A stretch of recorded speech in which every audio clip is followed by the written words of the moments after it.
My husband Nestor was anxiously waiting outside the operating room for his first love, and I was separated from him by only a wall. When Pamela was wheeled out of the operating room, she weakly asked her husband, "Where is Sister Sabi? Why didn't she come with you?" Upon hearing my name, Nestor responded with disdain, "Don't worry about her, she's perfectly fine." But he didn't know that Pamela's new heart was mine. Chapter 1. The nurse covered my corpse with a white sheet, announcing the end of my life, although I was clearly dead. For some reason, my soul remained hovering in midair. I watched as the doctors busied themselves in the operating room. I watched as Pamela's vital signs finally stabilized, and the doctors wheeled her out of the operating room. Instinctively, I floated in her direction. Nestor was pacing at the door, his brows furrowed, his fingers unconsciously tapping the phone in his pocket. When he saw the doctor come out, he quickly stepped forward, his voice revealing his concern. "How is she?" The doctor stopped to address him. The surgery was a success, thanks to the timely heart donation. Nestor's face relaxed slightly, and he finally breathed a sigh of relief. "Do you know who the donor is?" "I would like to thank the family," he asked. Catching up with the doctor shook his head. "I'm sorry, Mr. Joe. The donor requested anonymity, so we cannot disclose that information." Nestor nodded. "All right. If Nestor knew it was my heart that was given to Pamela, I wonder how he would react. Would he be happy that Pamela could live well, or would he be saddened by my death?" Thinking this, my chest suddenly felt a bit tight. How could I still feel something after death? I smiled self-deprecatingly. Soon after, my corpse, covered in a white sheet, was also wheeled out. I passed right by Nestor in the hallway. For some reason, he suddenly looked back, appearing momentarily dazed. Then he turned back and followed Pamela into the ward. Pamela was still asleep, and Nestor stayed by her bedside, waiting. I floated between them, like a third wheel. Realizing this, I retreated a bit. I suddenly remembered when Pamela once yelled at me, "Sabrina, if it weren't for your scheming, I should have been the one to marry Brother Nesto." Nestor had also said, "Sabrina, you should know why I married you." Ah, indeed. I was the third wheel in their relationship, but it didn't matter. I had already stepped back, although it was involuntary. Chapter 2. Nestor tightly held Pamela's hand, his forehead gently resting on the back of her hand. I quietly watched them, not knowing how much time had passed before Pamela's fingers twitched. Then, she slowly opened her eyes. "Brother Nesto." Her voice was still hoarse from just waking up, and as soon as she spoke, Nestor's heart tightened. The moment Pamela saw Nestor, her eyes filled with tears. "Pammy, you're awake." Nestor quickly pressed the call button at the bedside to summon the doctor. "Brother Nesto, I thought I would never see you again." Tears streamed down Pamela's pale cheeks, making her look pitiful. Nestor's eyes were full of pain as he gently patted Pamela's hand. "No, everything will be fine now. You will recover." Seeing their affection, a surge of hatred rose within me. "Everything is fine for you. But what about me?" The doctor gave Pamela a thorough examination. Everything was normal, and she only needed to stay in the hospital for a while longer before she could go home. After the doctor left, Pamela cautiously asked, "Where is Sister Sabi? Why didn't she come with you?" Hearing my own name, I snapped out of my thoughts. Nestor's expression stiffened. He lowered his eyes, a hint of disgust in his voice. "Don't worry about her," Pamela responded with an "oh" and lowered her head, saying nothing more. But I clearly saw a faint smile on her lips. It was the same old trick, deliberately mentioning me in front of Nestor to test his reaction. Everyone could see her intentions except Nestor. After dinner with Pamela, Nestor checked the time and said he needed to go home. Pamela struggled to sit up, looking frightened. "Brother Nesto, I don't want to stay here alone. I'm scared." He took out his phone and checked it. There were no new messages. Nestor hesitated. "How about I ask Aunt Wang to come and stay with you?"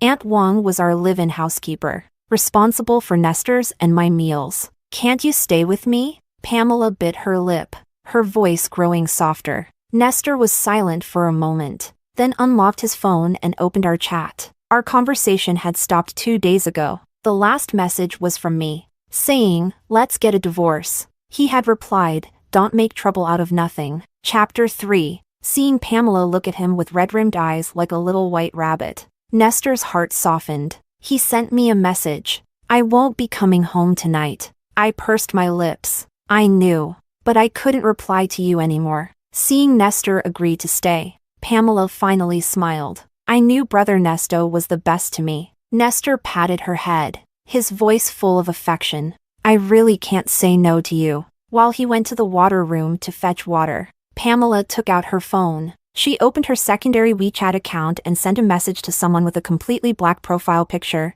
"Is everything handled?" The reply was almost instantaneous. "Don't worry. Everything is taken care of." A cold gleam flashed in Pamela's eyes. Dying and giving me her heart. At least she died for a good cause. So, she not only knew I was dead, but was also involved in my death. Looking at my semi-transparent body and the smug Pamela, a surge of hatred rose within me, but there was nothing I could do. I could only watch her act sweet and innocent with Nestor, living well in this world with my heart. When Nestor returned with a thermos, he sat in the chair and began peeling an apple for Pamela. However, he seemed a bit distracted. His gaze kept drifting towards his phone, which was set aside. When the phone suddenly rang, it startled him, and the fruit knife nicked his fingertip, but he didn't bother to tend to the cut. Instead, he walked to the window to answer the call. "Hello, Sabi." "Yes, I won't be coming home tonight." "What? She hasn't come back either?" Nestor's face changed slightly. "I understand." He hung up the phone. Pamela saw this and quickly wrapped his finger with a tissue. "What happened?" she asked. Nestor shook his head. "Something came up at the company. I need to go." I was taken aback. The call was obviously from Aunt Wong. So why was he lying? Pamela didn't seem to notice Nestor's odd behavior and nodded obediently. "All right. Go ahead then." Nestor picked up his suit and walked to the door. As he reached the door, he turned back and said, "Rest well. I'll come see you tomorrow." My heart stirred, and I decided to follow him out of the hospital. I wanted to see where he was going. Chapter 4. On the way home, Nestor drove, his face serious, seemingly preoccupied. Whenever the light turned red, he would open our chat. Seeing no reply from me, he sighed and put the phone down. I was confused. What was he thinking? Was he expecting a reply from me? But he clearly despised me. To be honest, our marriage was an accident. We were schoolmates but in different years. He was 2 years ahead of me, and it was he who helped me when I was bullied in school. I had a secret crush on him but never dared to disrupt his life. After Nestor graduated, I heard he joined the family business and had a bright future. Knowing I wouldn't cross paths with him again, I buried those feelings deep inside. Not long after, my father fell into debt and committed suicide by jumping off a building. My mother couldn't handle the blow and soon passed away. To pay off the debt, I worked during the day and took on a night job as a hotel maid. The next time I saw Nestor was at the hotel. He was drunk and unconscious, being carried into the presidential suite on the top floor, and I happened to be cleaning the restroom. By chance, I overheard a phone conversation outside. "The drug is in. Hurry over. The room card is in the door gap."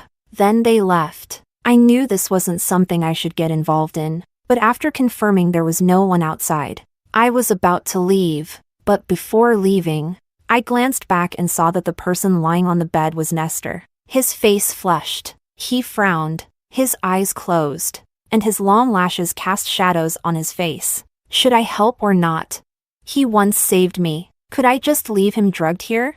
After hesitating for a moment, I took the room card from the door gap and locked the door from the inside. I poured a glass of water and walked to the bed, trying to wake Nestor. When Nestor opened his eyes, he was groggy. He looked at me and suddenly called out, "Sabrina?" I was stunned. Did he recognize me? Chapter 5. His expression quickly turned dazed again. "Senior, have some water and take a shower, okay?" I tentatively reached out and patted his shoulder, but Nestor grabbed my hand and pulled me forcefully towards him. After a dizzying moment, I found myself pinned under him on the large bed. He leaned in close, his breath hot against my skin, burning away my reason. My heart pounded wildly. Senior, please wake up. I kept pushing at his shoulders, but he was beyond reason. His scorching kiss landed on my lips. My mind went blank, and I heard the last thread of my sanity snap. Everything spiraled out of control. Faintly, I heard urgent knocking on the door. Nestor cupped my face. Sobby, focus. I didn't know how long it lasted, but eventually, I fell into a deep sleep, waking only when daylight filled the room. Recalling last night, I sat up in fear, seeing Nestor still asleep beside me. I wanted to sneak out, but my movements woke him. He squinted at me for a while, seemingly trying to recall what had happened the night before. What happened? His face grew darker as if he remembered something. My heart tightened, and I stammered. It was an accident. But he didn't want to hear my explanation. He coldly said, "Wait for me outside," and went into the bathroom, putting on a bathrobe. I bit my lip, feeling endless grievances. Why did he treat me this way? It was his loss of reason, so why did I have to bear the consequences? When he came out, he threw a bank card onto the coffee table. 1 million. Let's pretend nothing happened yesterday. I stared at the card, feeling a mix of emotions. With a hoarse voice, I said, "No need. Nothing happened anyway." Then, I opened the door and left the room. In the elevator, my legs felt weak, barely able to stand, and tears finally streamed down my face. Chapter 6. Forget it. I'll just consider it as repaying him for saving me. After crying my heart out, I consoled myself. To avoid any further trouble, I resigned from the hotel that very day. However, in my panic, I forgot to take the morning after pill. The next month, when I realized my period was late, I bought a pregnancy test kit out of a faint hope. But the 2 red lines on the stick sent my mind reeling. To make matters worse, on the day I went to the hospital to schedule the procedure, I ran into Nestor. He walked past me in a hurry, bumping into me, causing my papers to scatter everywhere. As he helped pick them up, he apologized, but then froze when he saw my name and the abortion form. Nestor looked up at me in disbelief, meeting my evasive gaze. "You're pregnant?"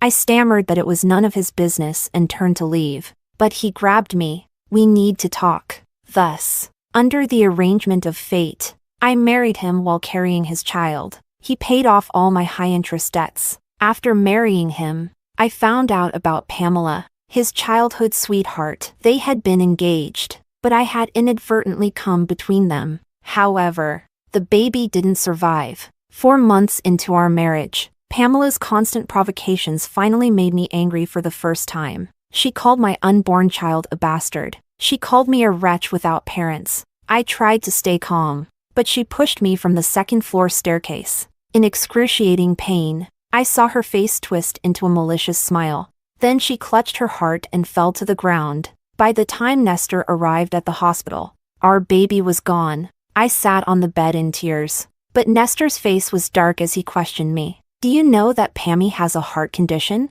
She can't be stressed. What did you do to her?"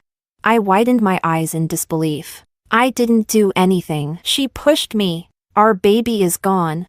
But Nestor pursed his lips, looking at me coldly. "Pammy is a kind girl. She wouldn't do such a thing." "Sabrina, you disappoint me." With that, he left without looking back. Chapter 7. Since then, the only bond between Nestor and me vanished. He never touched me again, and his attitude towards me remained cold and distant. Pamela was pleased with herself, playing the innocent neighbor girl in front of Nestor while bullying and insulting me whenever he wasn't around. "Just wait. I will take him back," Pamela said arrogantly, but I never thought she would use such means to take Nestor back. And in the process, she also took my heart. I had already signed the divorce papers. I had planned that once Nestor signed them, I would leave the city without hesitation. However, she had no intention of giving me that chance. Early one morning, Pamela tricked me into leaving the house. She told me Nestor was in trouble and that I should go to Genhua Road and wait for her there.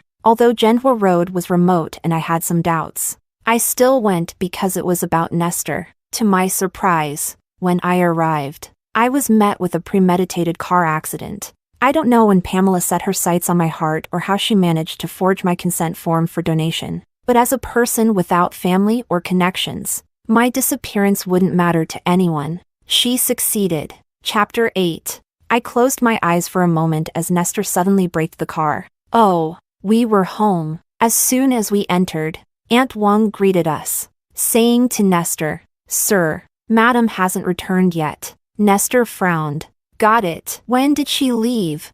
Aunt Wang recalled. It was around 8 in the morning. She got a call and then went out. Nestor nodded, indicating for Aunt Wang to continue with her work, then turned and went straight upstairs to my room. The room was just as I had left it. Nestor checked my wardrobe and found all my clothes and luggage still there, which gave him some relief. He sat on the sofa, took out his phone, and sent me another message. Where did you go?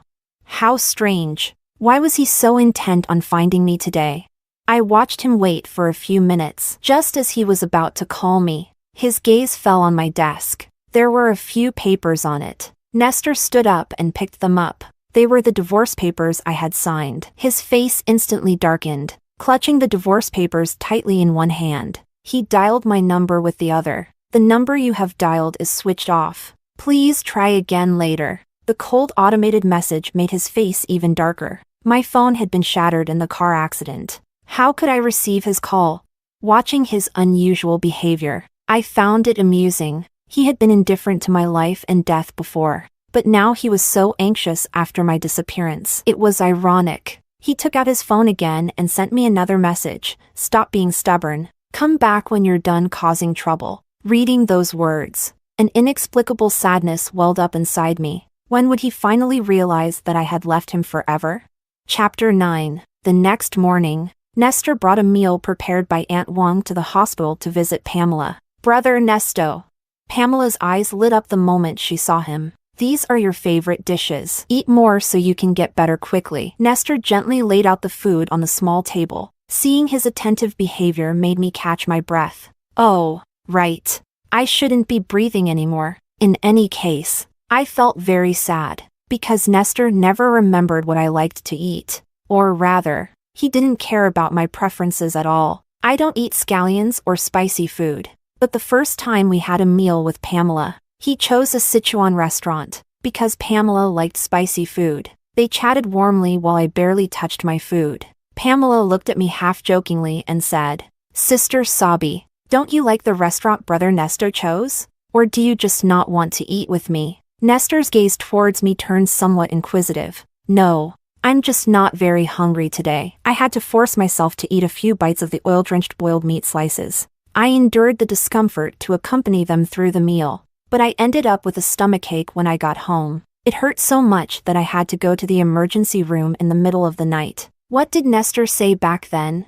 How can you be so delicate? You get like this from just one meal? Pammy is perfectly fine. I was too pale and speechless. Ended up staying in the hospital for half a month. I snapped out of my thoughts and saw Pamela pouting and acting spoiled. Brother, can you feed me? I don't want to move. Nestor chuckled. He was about to agree but seemed to remember something. His words changed to, Pammy, you're a grown-up now. You can't always have your brother feeding you. Pamela was stunned, not expecting him to refuse. Floating nearby, I recalled the argument we had before. What do you take me for? And what do you take Pamela for? Nestor had replied, Pammy and I grew up together. She's like family to me. Sabrina, stop being unreasonable. No matter how much like family, you are both adults now. Shouldn't you keep a proper distance? If you want to be with her, I'll leave. Our marriage was an accident anyway. I had cried bitterly. If it weren't for saving him, I shouldn't have had to go through all this. Nestor hadn't expected me to be so upset and was momentarily flustered. Don't cry. I'll be more careful in the future. Could it be that he remembered my words and that's why he refused Pamela? I couldn't help but wonder. Then I felt I was being foolish. Nestor didn't love me. Why would he care about what I said? Brother Nesto, are you getting tired of me?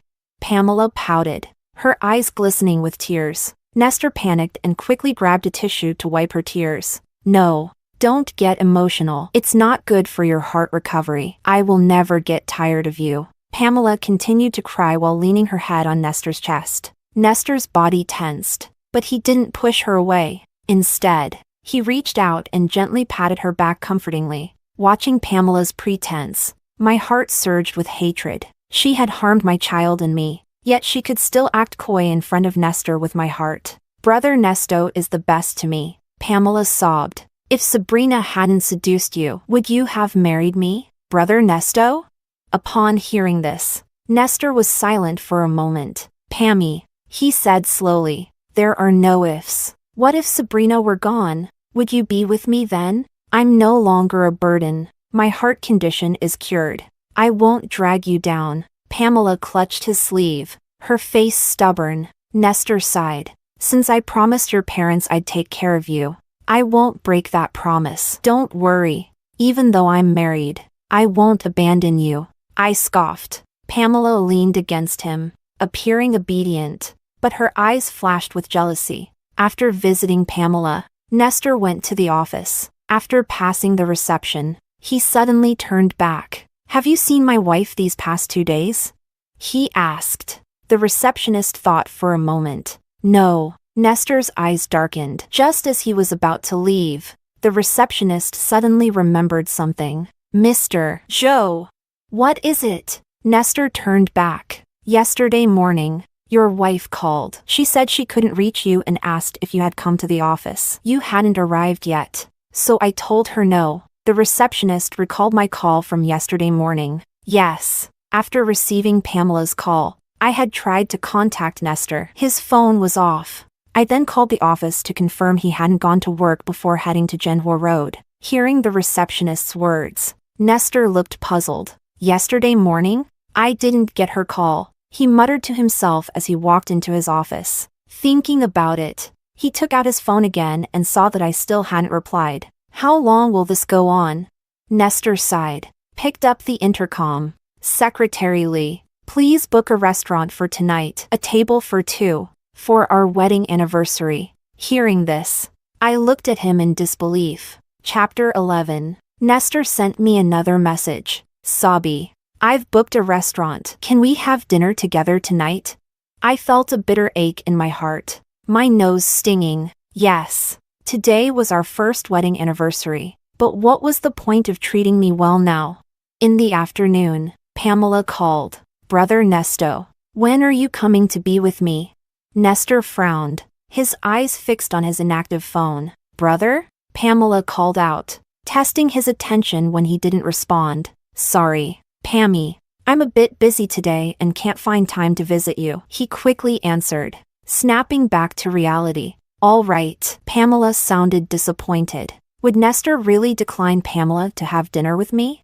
I was a bit surprised, but knowing Pamela, she wouldn't give up easily. Sure enough, not long after, the hospital called. The doctor said Pamela had fainted and her condition was unstable, needing a family member to accompany her. A rare look of frustration crossed Nestor's face, but he still drove to the hospital. How's Pammy?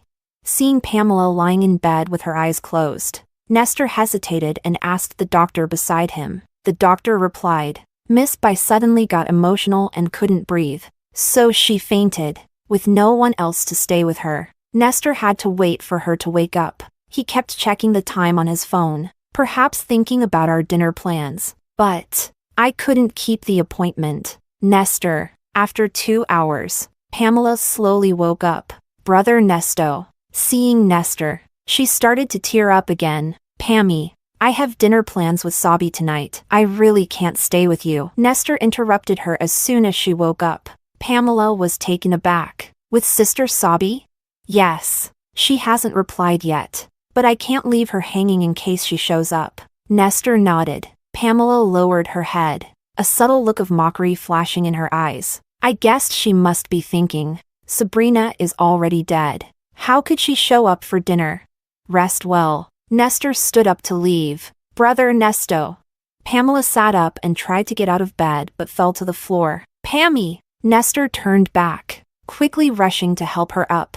In the process, his eyes caught sight of a small pendant that had fallen from the bed. It was the star charm from my necklace. What's this? He picked it up and handed it to Pamela. It's my pendant. Pamela's face changed slightly as she quickly put it away. Nestor found the pendant familiar but couldn't recall where he had seen it before. He helped Pamela back into bed and immediately headed to the restaurant where we had planned to meet. But he waited there all night and I never showed up. Chapter 12. The more Nestor thought about it, the more something felt wrong. He finally couldn't resist contacting a private investigator. Help me find out where Sabi went. I floated beside him, watching his uneasy expression. To be honest, I was curious too. How exactly had Pamela dealt with me?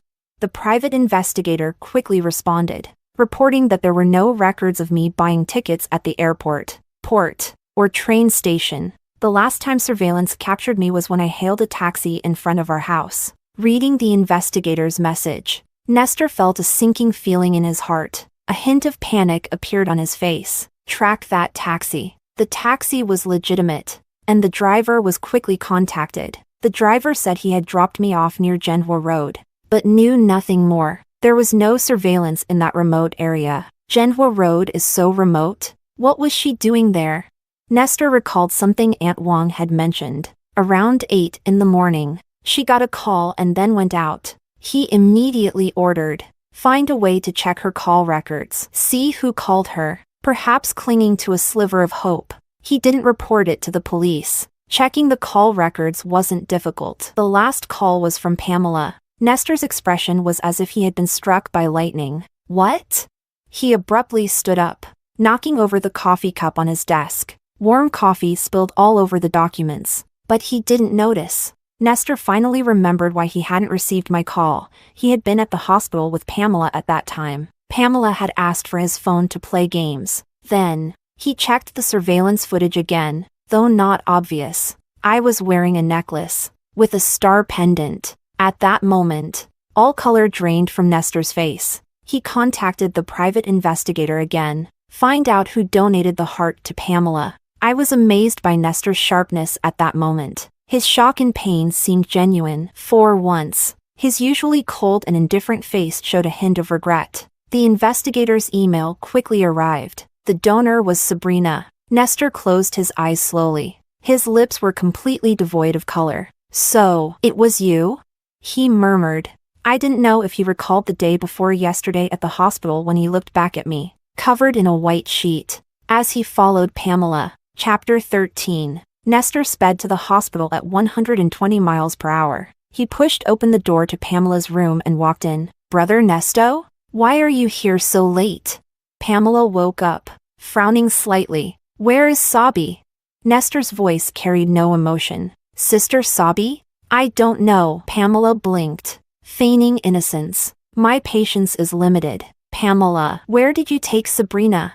Nestor took a few steps forward, towering over Pamela sitting on the bed. That star pendant was on Sabi when she disappeared. If you really don't know, why was it with you? Pamela bit her lip, about to lie again. Nestor grabbed her wrist. Whose heart is it? Is it Sabi's? Tell me. Seeing no way out, Pamela dropped her act. Yes, it's hers. She's dead. Hearing her words, Nestor's eyes darkened. If she's dead, I want to see her body. Where is she? Pamela laughed as if hearing a funny joke. Are you seeking justice for her now? Sabrina seduced you, got pregnant, and used despicable means to marry you, becoming an obstacle between us. Does it matter where she died? I took her heart, and now I can live well without Sabrina. You'll marry me, right?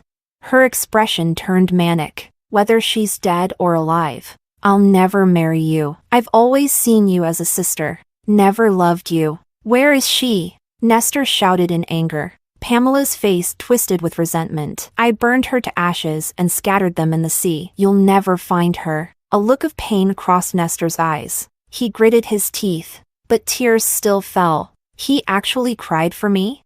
I was a bit surprised. Then, the police, who had been standing at the door, walked in. Pamela's eyes widened. You called the police?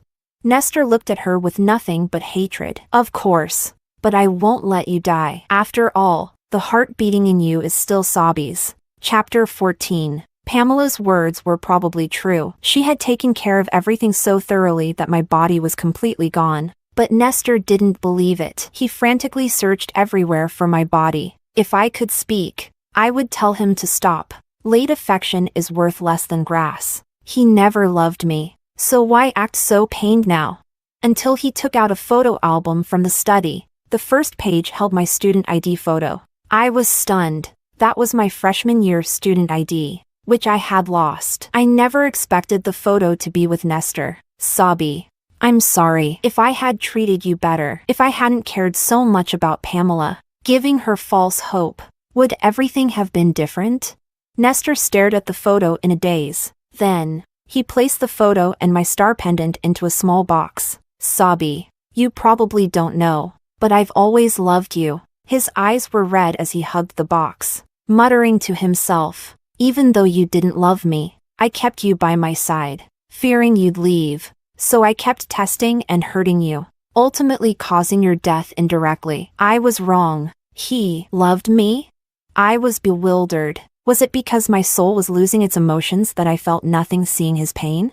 Nestor bought a plot of land, burying the box with the photo and pendant in it. It was my cenotaph. From that day on, he visited my grave daily with a fresh bouquet of lilies, sitting there for half the day, drinking and rambling about the past. It turned out Nestor knew I wasn't the one who drugged him, and the drug didn't affect him enough to lose all reason. He realized it was me and decided to go along with it. But afterward, he couldn't face me, so he wanted to cool down. Unexpectedly, I quit and disappeared for a month. He searched for me everywhere until he found me at the hospital, about to have an abortion, which made him desperate to take me back and marry me. Regarding Pamela pushing me down the stairs, he truly believed it was an accident. Pamela's parents had done him a favor, and before they passed away, they entrusted her to his care. There was never an engagement between them. As Pamela claimed, Nestor just didn't want to stress Pamela's weak heart,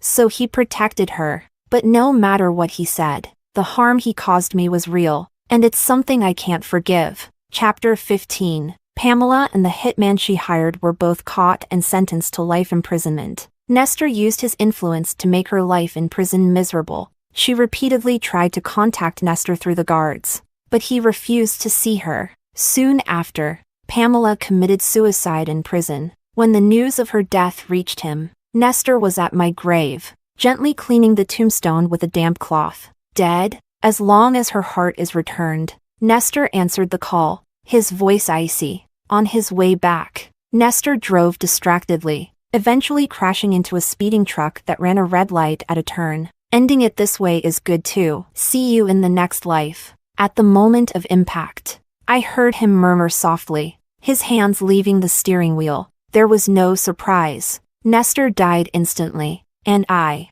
watching my body become increasingly transparent, knew my time had come. If there is a next life, I only wish for a peaceful and happy life. Never to meet Nestor again. But when I opened my eyes, I was back in the hotel restroom. Outside, someone was on the phone. The drug is in. Hurry over. The room card is in the door gap. That familiar conversation. I was reborn. I stared at myself in the mirror in amazement. I was back to being a hotel maid. Outside should be the drugged Nestor.